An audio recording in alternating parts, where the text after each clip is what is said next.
I just You got recorded. Okay, cool. So, our theme this month is really about messaging and how important messaging is to kind of move forward on policy level change. And this is kind of just like a learning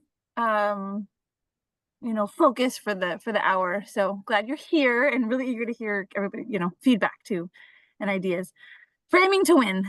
So some thoughts about strategy and messaging and climate and health and how we win in part through the messaging. So you all know our mission: organize, activate and mobilize the California health community to advocate for equitable systems level climate action. That's what we're working on. We're gonna skip that today. So I'm going to talk a lot and I'm going to try to pause a lot. And Amanda, if you could be my check for pauses, because I might forget. But the big kind of the theme that we'll work through is, first of all, just message framing, which might not be something that we think about a lot, but how, stories of issues are told. And then messengers, us being some of the messengers that are sometimes used in campaigns. We'll talk a little bit about different messaging campaigns, which will be fun. We'll watch some videos and talk about them. And then we'll pretty much finish kind of the bulk of the content talking about a messaging campaign proposal that your CHN team has written and sees a lot of potential for, but we're interested in if anybody else is excited about this, who wants to potentially help get that concept note, that proposal funded and help move it forward. So this is, something we really see the meaning of, but we've just never made it like a priority to move forward. So we'll finish talking about that as an opportunity. Talk about CHN Speaks and then all the upcoming save the dates. So let's see. Anybody? Yeah, if we could just go around and say, what should we say? One thing. What's your favorite summer weekend activity? All right. You want to go first? Sure. Amanda will kick us off. Can you all hear me? Okay. I'm Amanda Nelson. I think I know everybody on this call. And I'm in El Cerrito. My favorite summer weekend activity is probably right now biking with my kids, because I have two kids who are 6 and 8 and they can both bike now. And it's like a little harrowing with the 6-year-old. She's very confident and not 100% able to see around all corners, but she's getting better. And it's really fun to be able to do that as a family. Nice. Let's see. Margie, you want to go next? Sure. My favorite activity on the weekends in the summer, when it's nicer weather, is to go hiking in the morning with my friends in Marin, and then go up to Healdsburg to bike, and then have an early dinner and come home. Double header. Margie. Mm-hmm. Yeah, I would like to ride that wave. Yeah.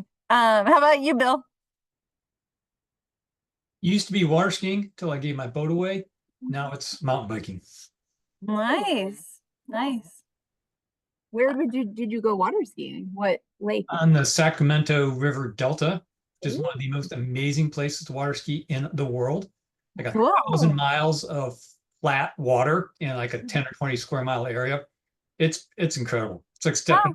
It's a thing when I was working that would most make me feel like one on vacation without having to leave town.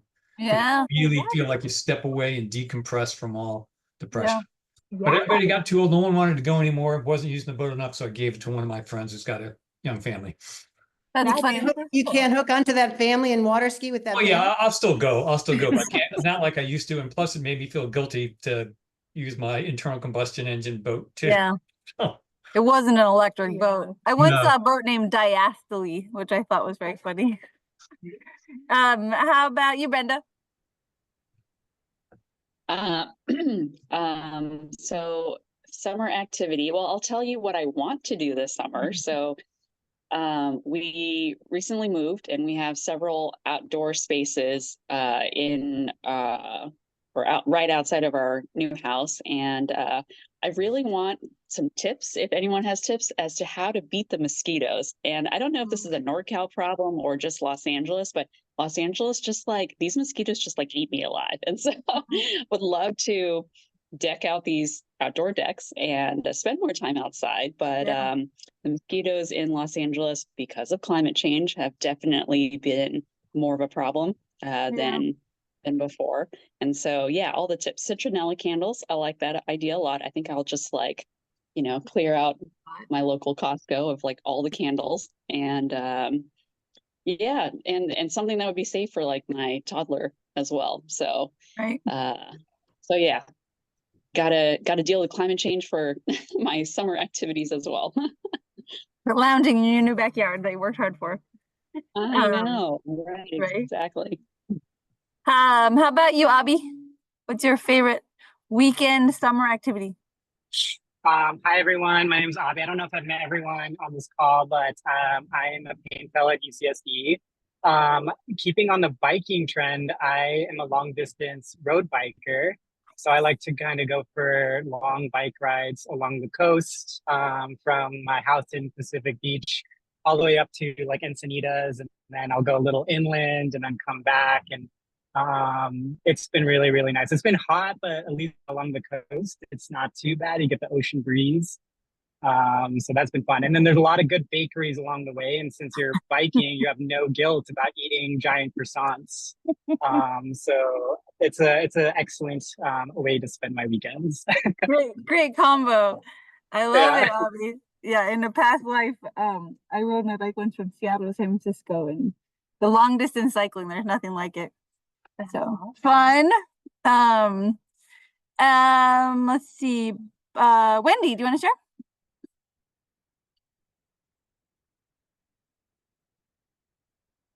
Maybe we'll come back. Hi, Here. sorry. Just There you go. taking a little time to unmute. Sorry, I'm like running around. I can't be on camera. I'm running around microwaving food and stuff. But I really love being able to pick the summer fruit in my garden right now.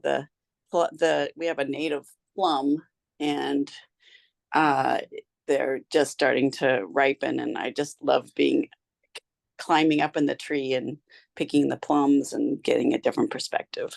Nice. Where do you live, Wendy? Right near Berkeley in Albany. Oh, nice. Okay. Yeah. We share these plum trees. Awesome. And then Barb, what's your favorite summer activity? I'm retired now, so every day is weekend day. So I live by the coast and walk on the beaches, and that's it. I'm in Bodega Bay. Oh, cool. Welcome. Great. Well, Dessa, yeah, I did was too. on, but then she left, so she comes back Yeah. on. Well, yeah, invite her. something. Yeah. It's a fun time.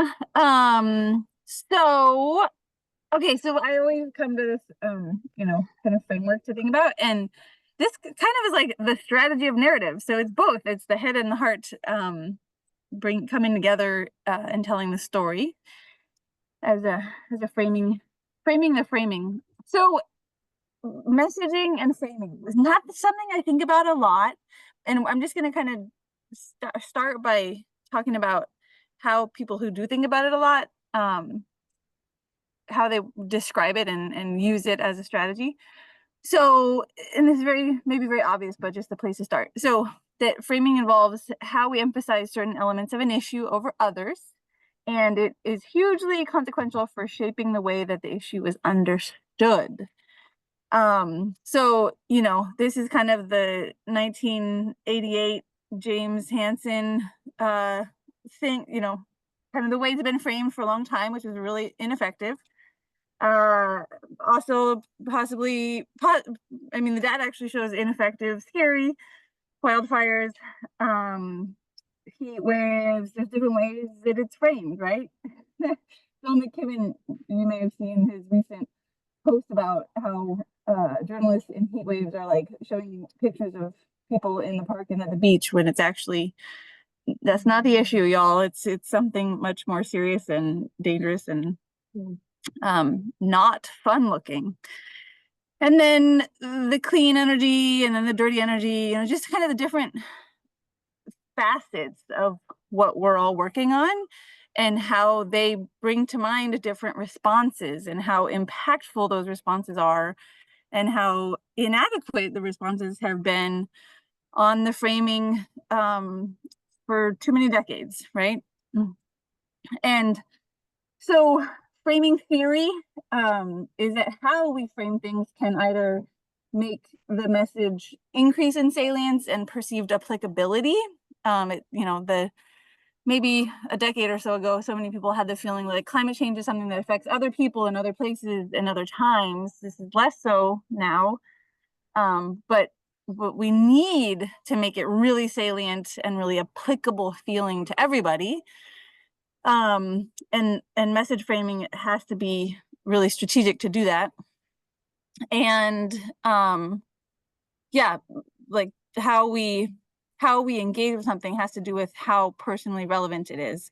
And I think so many of us talk about this in California. It's often the kind of climate wake up trigger is a fire or a child or a heat wave. I think Gaurav Basu is the only person I've ever met who was like, it was IPCC report. Also, okay, 2 people. But most people, information isn't enough to activate. If that were the case, we would be in such a different boat. It's like the personal applicability. It's the emotional salience, the emotional relevance of it that actually motivates us to act. There's just a few outliers, but mostly information is inadequate alone. So I try my best to kind of figure out what are the frames that actually make somebody think about climate change more when they're voting, right? That's what we want to do in a lot of ways. And there's some evidence.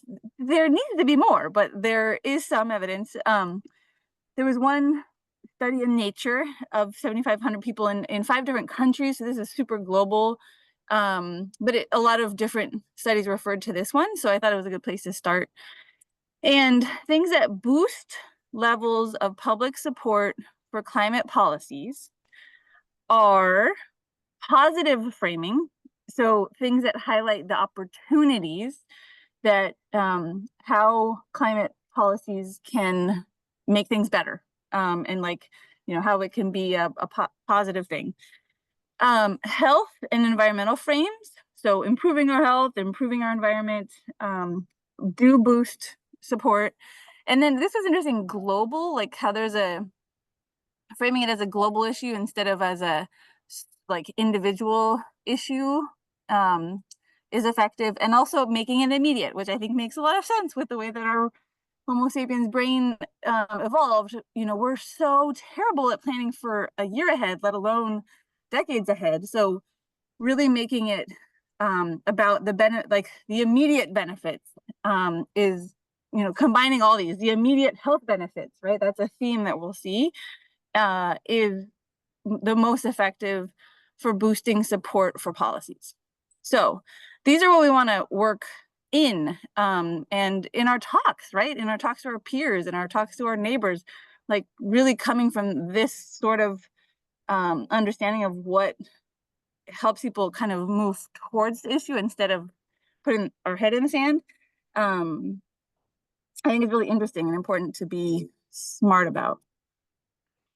Also, for people who aren't concerned about climate change yet, they also saw that the positive and the health frames were useful. So even if you don't care about climate change, if zero emission truck law will increase improve the local air pollution, that is a way of getting around the ideology, which is very intuitive. And I think as health professionals, that's kind of one of our specialties. So just focusing on the positive health impacts and not even talking about why can be really strategic, especially in certain districts. And then what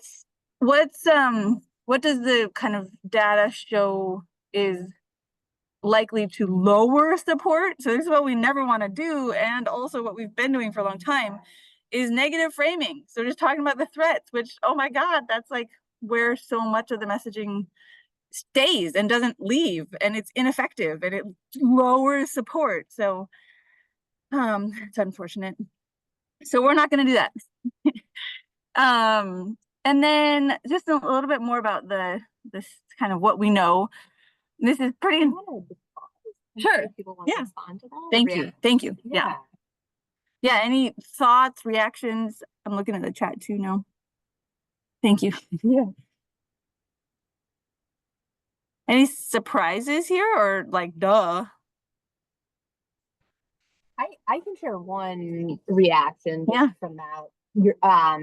I'm curious if others feel this way, but I feel often, to some extent, like I'm expected to frame things as a threat. That's sort of the role. Like here I am a pediatrician, and so my role is to come in and, they want somebody who's going to talk about child health, and that this is a threat to child health. So I think it's just interesting to think about kind of purposefully flipping that, especially when I think at this point, at least to me, it feels like that is the expectation.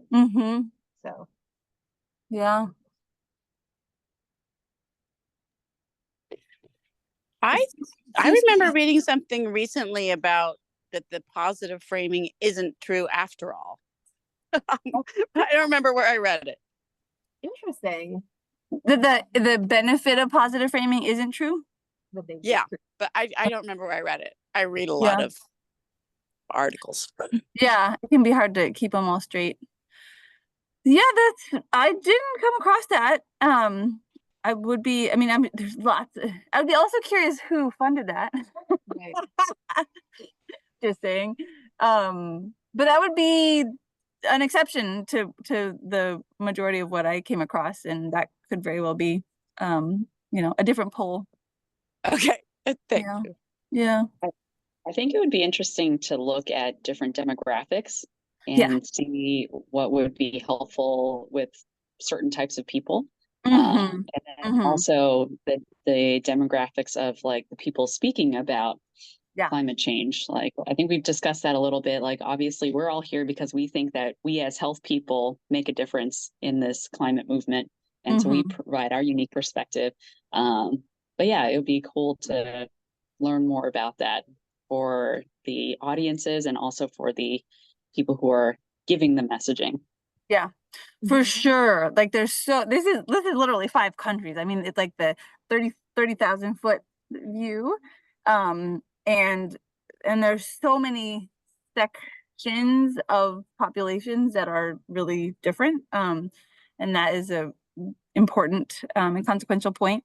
So yeah, we started really high level, and we'll get a little bit to the more narrow, but that's a great point. So so many of you probably know Ed Maybach from. Courtney's trying to raise her hand, Ashley. Oh, yeah. My takeaway from that message was that we want hope, giving a message of hope. I was thinking about back reading all of the stuff that's leading up to the debates tomorrow, is what was successful in some politicians' messages, and Obama's hope and change, it's hope. And that appeals to people, not the gloom and doom. And I don't know why Trump is so successful at what he does, because he's all gloom and doom, but offering a message of hope. Yeah, for sure. Yeah, exactly. I read a really nice definition of hope, and hope is not the expectation that things will be better in the future, but it's the belief that things can be different. Change is possible. Yeah. Exactly. Yeah. I'm gonna skip this one.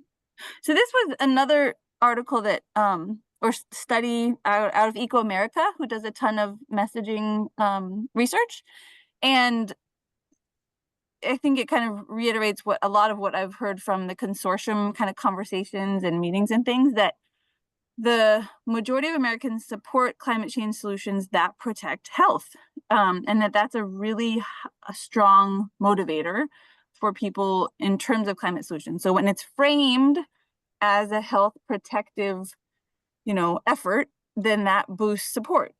It's also, when it's framed as increasing good paying jobs, that also boosts support. So kind of seeing these, again, I think is really important for how we talk about it, and in order to kind of achieve our goals. Yep. And then, this one, Maybach studied this a decade plus again, about, so the more specific we can be about the particular health benefits of a specific policy, the better. That can be very, very compelling, which we try to do with our health talking points, related to like our legislative campaigns. And this, let's see. So talking about, I'm going to skip that part. So this is a tool that I think is really, really helpful, and they are kind of applying some of this message framing in a toolkit that we can all use. And this is a PDF that you can pull up, the health promise of climate solutions that the consortium produced. And this subtitle really gets at the heart of what a lot of the messaging polling data says is effective. The faster we go, the more quickly we solve climate change, the healthier we'll be. Like that really, it's about health, it's about the immediate benefits, the immediate health co-benefits. And I particularly liked, they have this summary that that gives really, really, oh, am I? Yeah. Thank you. Is that better? Yeah. That's okay. better. Thank you. So they literally, they have 5 different sections: transportation, electricity. There's something about regenerative food or agriculture, and there were more sections. But they help us with kind of talking points about the specific health benefits of renewable electricity, of zero and no emission vehicles, and help us to kind of frame that those are the benefits that we will reap immediately as we make these changes. So I think their report really kind of gets at the heart of what most studies show is effective. Has anybody ever seen that or used that report before? Have you? Yeah. Yeah. So now getting at the people who like do messaging for their career, and there's a group called Potential Energy that does, like, they are dialed in experts at messaging, and they had this really long report that looked at the impact of different framing on thousands of people across the world. Like they have, to your point, sort of, Brenda, they have the impact of messaging on at the country level, across the world. So very, very high level. But the executive summary kind of theme is that global support for climate action is high, but good messaging is essential to like get policies passed. And that's what we need to kind of think about really strategically. So they did this huge report with some awesome partners like the Yale Program on Climate Change and Communication. And the key findings: most people want action. We have a lot more in common than we think. Probably the news media is to blame in part for that. Winning policy debates requires strong and smart framing. And then a big narrative moves the world, and it can tip the balance of public opinion. And I think that's where there's really an opportunity for us to contribute. And then to your point, Margie, the data says that fear versus hope is kind of the they say the wrong debate, but that the big motivator is protecting what we love, which I would say is kind of wrapped up in hope also. And I think it's really powerful. And most of us have said at some point, like, it's our kids, it's our grandkids, it's the places we love, that's really motivating. Yeah. One other thing that I think is interesting, I'll try to share the study. I don't know if it's in here, but I can share it in the chat, is also the data, speaking of Ed Maybach, the study that he published, I think it was earlier this year, that looked also at the efficacy of naming the enemy, like naming fossil fuels, or like fossil fuel companies as the enemy, which sort of is an interesting, I mean, I guess this is just like the complexity of human nature, but like that also is an effective framing, even though sort of the fear, maybe that's because people like feeling like they can identify the threat and like and humanize it, and therefore we can defeat it, versus these more abstract fears of just like fire or heat, it's just interesting how it all sort of fits together. Yeah, that is going to come up when we talk about what's been done to regulate tobacco. Interesting. Yeah. Okay. We'll watch a video. Okay.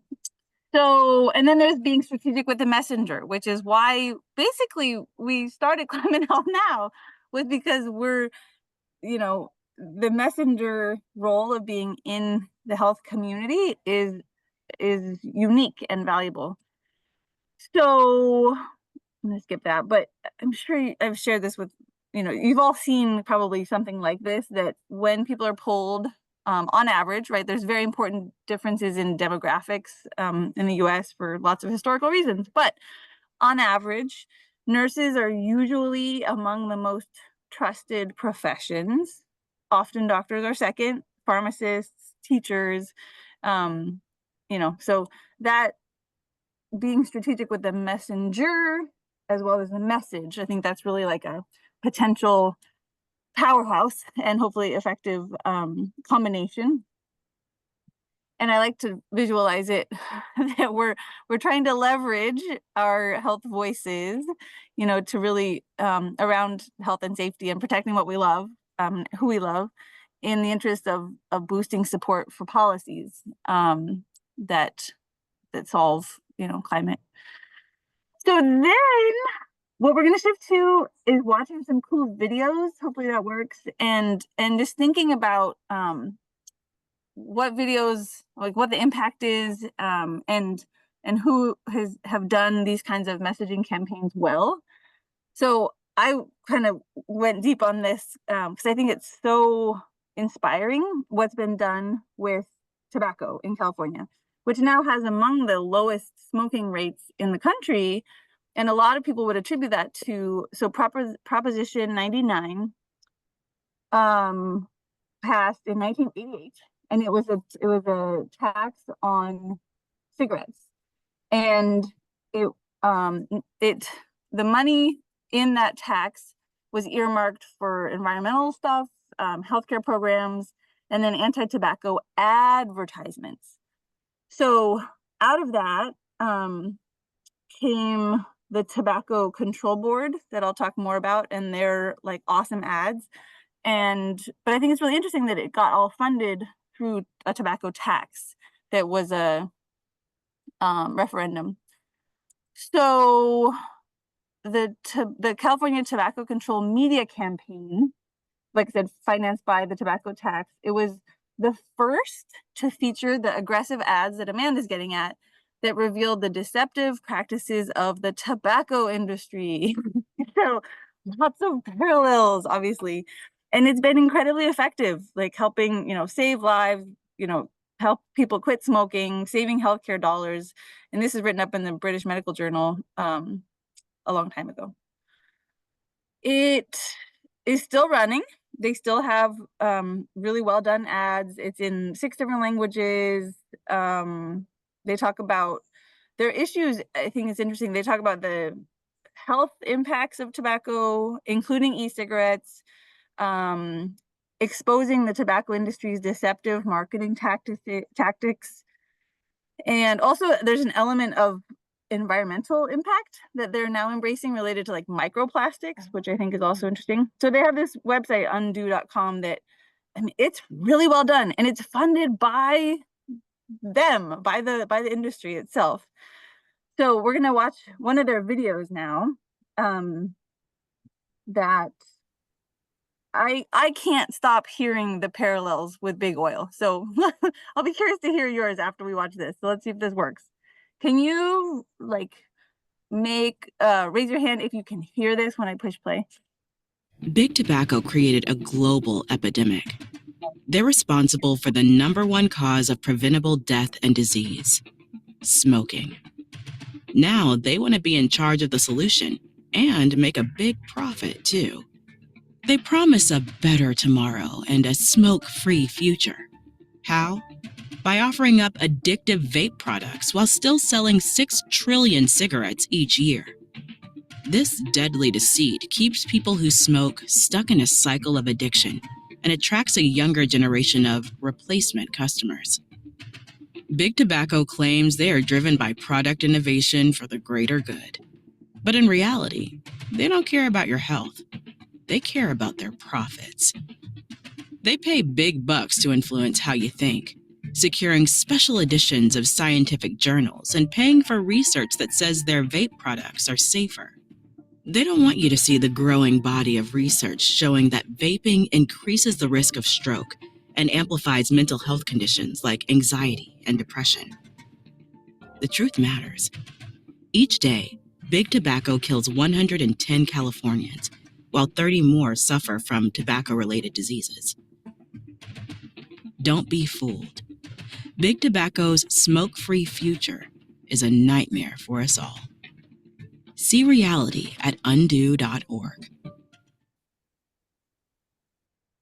So, couldn't, yeah, Margie, could anybody see any parallels that could be useful?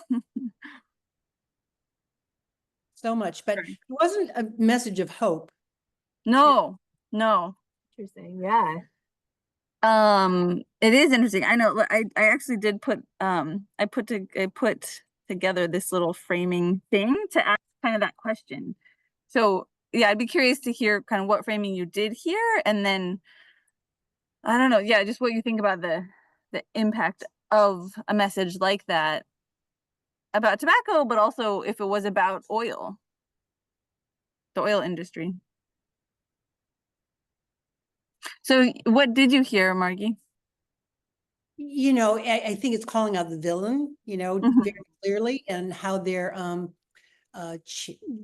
remessaging their profit-seeking behavior and motives, and how it's really deceptive, and doesn't, it's still, their new practices are not helping health.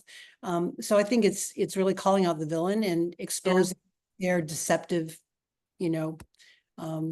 campaigns. I think that's would be good for the oil industry, oil and gas, because people don't think of them that way. I think that's great because it's really changing how people perceive the industry.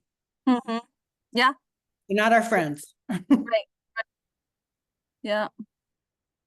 Any other? I have a thought about this. Just trying to compare like big tobacco with big oil. I feel like it's harder for us because oil is in everything. And like my husband and I went to billion museums when we were in Europe, and so learned a lot about the world wars that have happened, and my husband was looking up things about World War I, and he was like, oh, did you know after World War I ended, there were like 20 different wars that happened after that because of the way Europe was carved up after World War I. And a lot of it had to do with like countries trying to lay claim to areas with oil. And I was like, oh my God, this has happened since forever, since basically the Industrial Revolution. And so I don't know, I guess I wasn't alive during the time where smoking was just like, that's the thing you do. And so it's hard for me to draw parallels between what tobacco used to be like versus now, because now, we're all living in a time where oil is in everything. Plastics are everywhere. And it just seems so it seems slightly different, I guess, but I don't know. I mean, I guess that's the sense that I get when I watch that video here. To me, it's like so clear. Oh yeah, tobacco sucks. But it's like hard to make that message about oil, I feel like. Yeah, 1,000%. Another interesting thing that's happening is that California is suing the oil lobby, like 5 different oil companies right now in California. And State Attorney General Rob Bonta kind of responded to that in an interview. And he said something like, yeah, we all rely on it, but we also, their deception is still criminal. And the way they've tried to hide information and like, I forget the legal term, but like falsifying information or hiding it is also criminal. And so, yeah, but harder and different and not like individual for sure is a factor. Yeah. So let's shift to, go ahead. Add one thing on, Brenda, to this discussion of the, because I totally agree that it's such a, I mean, I think we could all argue, obviously, tobacco is addictive. And yes, there are individual decisions about deciding to or not deciding to smoke, but there are obviously systems things going on as well. But what we're talking about with fossil fuels is very different. One of the things, I don't know how closely people followed the congressional hearings that have been ongoing, looking into like big oil and its deception. But I think one of the things that is most interesting that's come out of that is the direct documentation that they hid the health impact of climate change. And I think that's a point where that I think would get more health people riled up, like that that's going on again, like naming the enemy. And that I imagine could, again, it's not a message of hope, but if we're leaning into this, like, here's the problem, that's an interesting aspect of things, that they specifically covered up health information that they knew about, 50 years ago. Yeah. And then what if there's a fund that they have to pay into because of their criminal activities, and then we use that fund to solve things? Wouldn't that be amazing? But this is a big and super interesting discussion, and I hope we can continue it. So some of our allies to the north, the Canadian Association of Physicians for the Environment, they're interprofessional at this point, but they literally started 20 or 30 years ago. So they're really developed in a different way. And they have this cool ad campaign going. I don't know about the impact. I don't, there's no data that I'm aware of the impact yet, but I think it's interesting to think about. And one of their campaigns that I'm aware of right now is trying to ban fossil fuel ads in Canada. And so I thought we would watch this video that they made recently and talk about kind of the messaging and potential impact. Right now, we are facing the greatest public health threat of our time. I'm Dr. Melissa Lem. My name is Dr. Kimberly Creaser. My name is Dr. Finola Hackett. As an emergency doctor, registered nurse, patient advocate at Asthma Canada, public health nurse, family doctor, family physician in Alberta, my job is to protect people's health. Right now, we are facing the greatest public health threat of our time: climate change. Climate change. Fossil fuel industry greenwashing is fueling climate change. Their misleading advertising tells us their products are clean, green, and safe. But did you know that living in a home with a gas stove increases your child's risk of developing asthma, similar to that of living with a smoker? Or that air pollution caused by burning fossil fuels causes 1 in 5 premature deaths worldwide. And 1 in 7 premature deaths in Canada? Fossil fuels make us sick. Make us sick. Make us sick. So I can't stand by and watch your family's health be threatened. On behalf of 700,000 health professionals from coast to coast to coast, we need to ban fossil fuel advertising in Canada. Join us. Join us. Join us. Join us and visit www.stopfossilfuelads.ca today.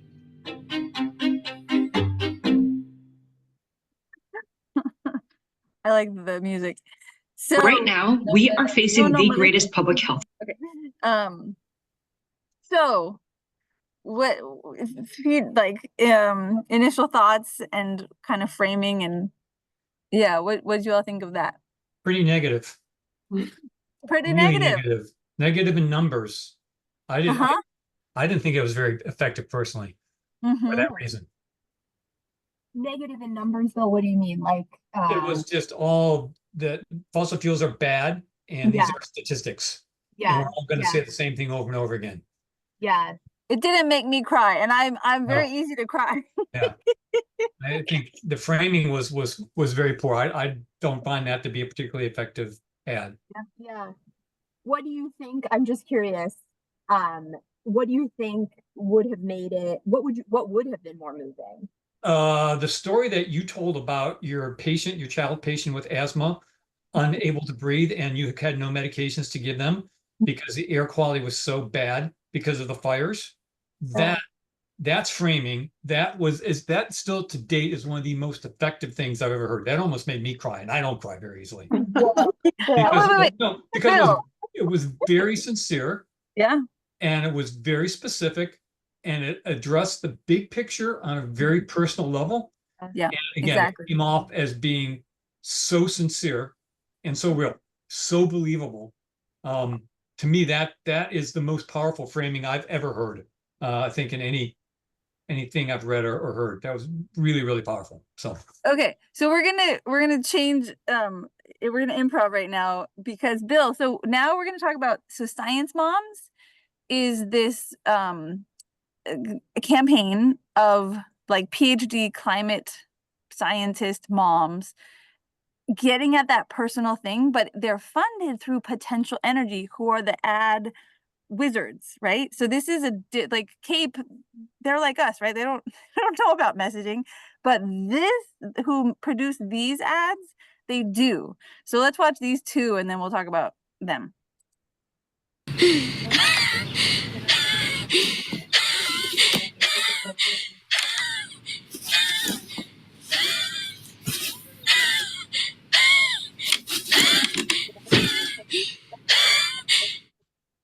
Oh God, I hate that one. So that's the whole ad, yeah. And then watch, you'll see this one too. It's really similar, and then we'll talk about it. And we are under an air quality alert. Smoke from wildfires burning, it is making the skies hazy and making for potentially dangerous conditions, especially for people with respiratory issues.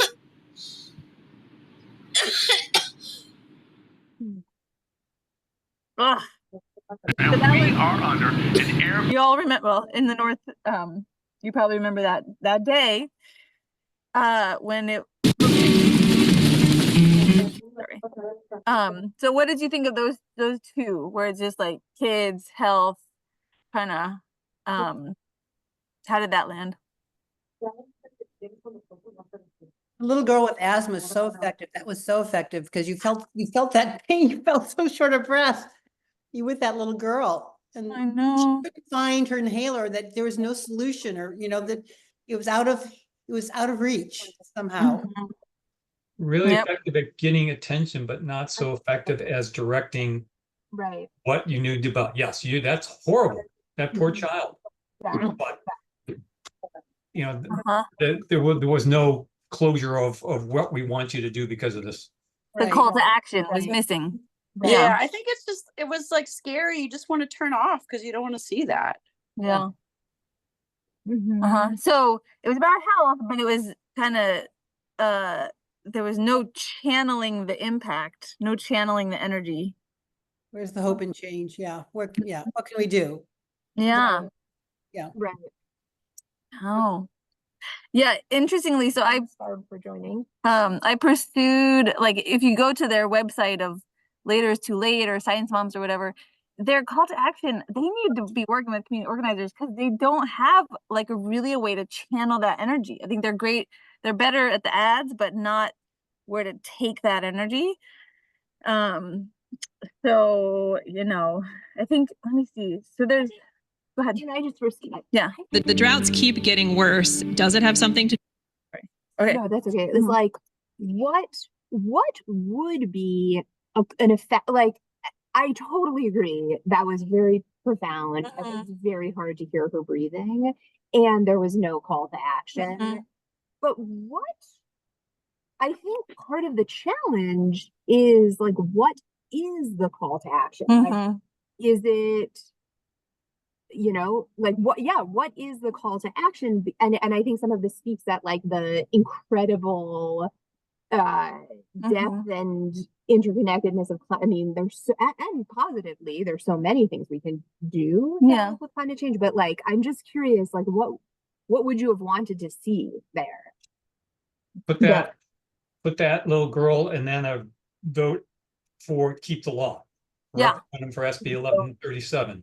Or, you know, whatever other campaign you get, you know, don't sell SUVs, show the highway clogged with one person sitting in their Chevy Tahoe or wherever those things, back to back on the LA freeway next to that girl who can't breathe. And, you know, support our campaign to stop advertising for SUVs. I mean, you could put that with any kind of air pollution thing and be, I think, really effective. But I think you need that, as you both point out, you need that call to action combined with the attention getting. One or the other is just saying people vote to keep the law isn't going to work. Or just showing people some kid who can't breathe this isn't going to work. You've got to put the two together. Totally. You have to connect the dots. You have to connect the dots for people.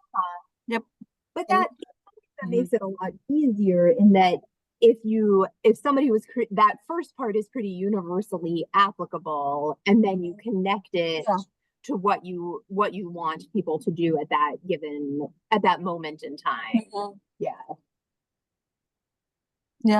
You know, again, it's real. I mean, for us, it's so obvious that there's a connection between wildfire smoke or air pollution and her asthma, but it may not be for other people, and even for certain physicians. I mean, I don't think all the health professionals understand the connection between climate and health yet. So you can't continue connecting dots for people.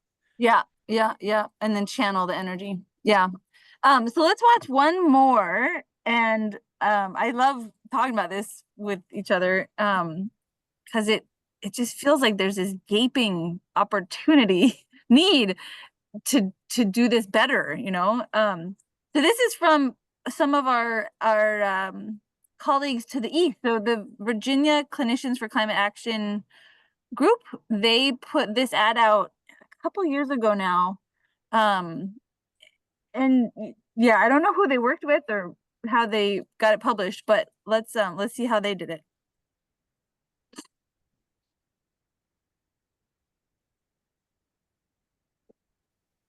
Virginians know our cherished lands, rivers, and wildlife are threatened by a changing climate. But climate change also threatens what we value most, the health and future of our children. More extreme heat, increasing tick-borne infections, and worsening asthma and allergies are affecting families in Virginia now. By reducing harmful air pollution, we can protect what matters most, our health, our home, and our children. Ask your candidate. What will you do to protect me from climate change? That's Sandra. She's an actual pediatrician. So, what did you hear there? Health, obviously. A lot of statistics, and again, nothing specific at the end. What are you going to do for climate change? Well, you know, what does it mean to vote climate for blah blah blah, or vote for Joe Smith, or don't vote for for this law. It should be tied with something. And again, show that kid happily running through the fields while statistics are going up at the bottom of the screen. And I don't think it was nearly as effective as you see him gasping at the end, or certainly the kids in the previous ads. It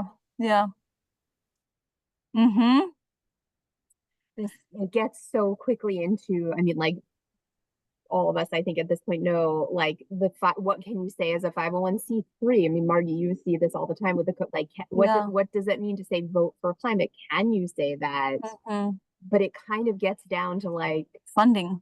Well, and also like if you're not being specific, like, is there value in these ads? Period. If you can only be so vague, like, part of me just wants to be like, we only ever do see, like, we're beyond the point of just generalities. Yeah. You know?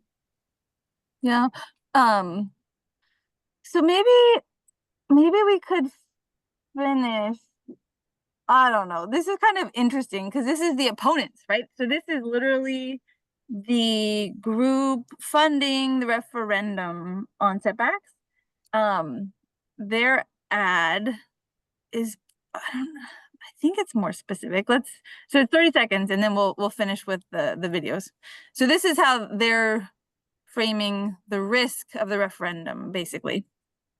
We've all seen the headlines: rising inflation, soaring gas prices, and working families struggling to make ends meet. Now, California energy policies threaten to make matters worse. That's because California is shutting down in-state oil and gas production faster than we can build alternatives to replace it. That forces us to import more costly oil that we could be producing locally, sending billions out of California while increasing gas prices here at home. Learn more.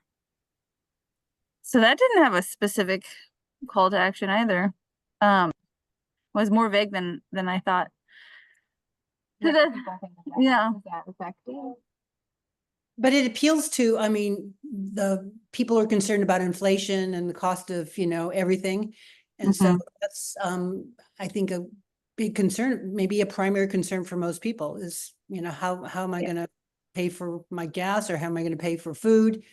So I think that's why it's also important that we have to go beyond just health. I think talking just about health, it can seem kind of tone deaf. Could be like, okay, well, I'm not as rich as you, doctor. Like, I don't have a house in a good neighborhood, and I have to deal with things that you don't have to deal with. And you can stand up on your in your ivory tower and tell me what I need to do. And so that can be difficult to counter if we don't actively address it. Yeah. Money is always the most powerful political motivator. And for the average human consumer in America, the most visible money thing is their gas prices, because it's up on the sign. And even though your gas goes up by 5 cents a gallon, that very few budgets is that going to change, but you notice that and you think it's really painful. Your groceries may go up, your head of lettuce may be up 10 cents. You don't notice that so much, but you notice every little penny on that gasoline sign, and you drive extra 5 miles to save, 50 cents. That's what we do. So it's a really effective tool that the oil and gas lobby has. And that message was full of lies, but they're effective because people care about that. Right. Metrics. Yeah. Yeah. Yeah. I know it's hard for me to believe this, but what this study way back here said, the one of like 5 different studies, 5 different countries that was produced in Nature, it said that the financial, well, I guess it was saying that the financial cost of not addressing climate action that it's going to get more expensive. That doesn't move people. But I don't think I found anything that just talked about the cost of acting and the impact of that. But so lots to think about, so much to learn. We don't have to be the experts, obviously, but I do think thinking about it more together is something I'm certainly interested in. And so it's just the 5 of us now, but we have this campaign proposal, to kind of try to bring our unique messenger role, which has a lot of trust, bring that in to messaging on a public scale, right? This is like for the referendum. This is for the messaging to the public about how cleaning up leaky wells or, addressing climate change, how that can benefit our health now. And I actually shared this with the Potential Energy team years ago now, and there wasn't traction, but we have this proposal. And if this calls to you and you're like, I want to try to make something happen, we have this proposal, I mean, it would be interesting to kind of get it message testing done, but we would need funding to do that.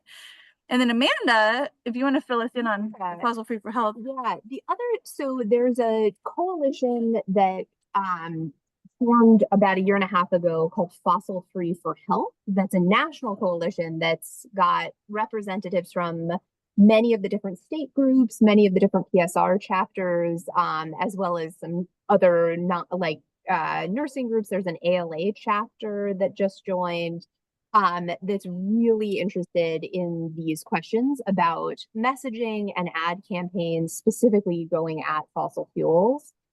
So another possible another call to action for you all, and we'll obviously share this out as well, is that if this is interesting to you, I am sort of out of capacity to really participate in the Fossil Free for Health work at this point, but it would be great to keep CHN connected to it. And they did get a little bit of funding to, interestingly, research to start whether a ban on fossil fuels would actually be an ad ban, on fossil fuels would be legal.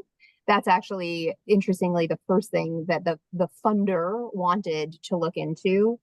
But I think there's opportunity through Fossil Free for Health, which hopefully will continue to get some funding as well, to think about message testing some of this in different parts of the country. So if that's of interest to you at all, please let me know, because it would be, Ashley and I both are really interested in how we can keep Climate Health Now part of this coalition, even though we ourselves cannot necessarily be there to do it. So, and I'll put their website. It's already there.